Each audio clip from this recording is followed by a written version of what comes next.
வைக்கக்கூடிய கருத்துக்கு எதிர்கருத்து இல்லை விமர்சனத்துக்கு பதில் அது சொல்லாமல் சீமான் அந்த பொண்ணு கூட அப்புறம் இவர் இந்த பொண்ணு கூட ஏன்டா அவங்களுக்குலாம் வெக்கமாவே இல்லையாடா ஒரு போலியான பாலியல் குற்றச்சாட்டையே சுற்றி சுற்றி இன்னும் எடுத்து பேசுகிறான்.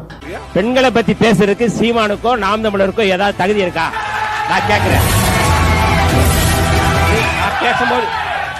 பேசும்போது பெண்களோட பாதுகாப்பு பற்றி பேச சீமானுக்கும் நாம் தமிழர் கட்சிக்கும் தகுதி இல்லைன்னு வன்னியரசு சொல்கிறார். நான் கேட்குறேன், உனக்கு தகுதி இருக்கா? உன் தலைவனுக்கு தகுதி இருக்கா? திருமாவளவன் கட்சியெலாம் இந்த அரசியலுக்கெல்லாம் வரதுக்கு முன்னாடி ஏதோ ஒரு பெண்ணுக்கிட்ட சில்மிசம் பண்ண முயற்சி செஞ்சு செருப்படி வாங்கி அவனை ஜட்டியோட நிற்க வச்சு சுற்றி இருக்கிற மக்கள்லாம் கட்டி போட்டு அடித்த புகைப்பட ஆதாரம் இருக்குது.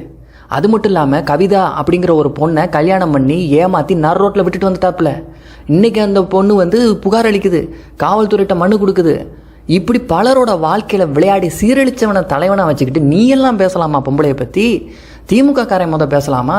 ஸ்டாலின் அவர்களுக்கும் பாத்திமா பாபு அவர்களுக்கும் தொடர்புன்னு ஒரு பேச்சு இருக்குது. ஸ்ரீரெட்டிக்கும் உதயநிதி ஸ்டாலினுக்கும் தொடர்புன்னு பேச்சு இருக்குது. பெண்களை கொச்ச விமர்சிக்கக்கூடிய அத்தனை பேச்சாளர்களையும் வச்சிருக்கக்கூடிய கட்சிக்காரன் நீங்கள் பேசலாமாடா? அம்மையார் ஜெயலலிதாவை அவ்வளோ ஆபாசமாக விமர்சித்த கருணாநிதியை தமிழின தலைவர்னு வாய்க்கூசமாக பேசுகிற நீங்கள் பேசலாமா?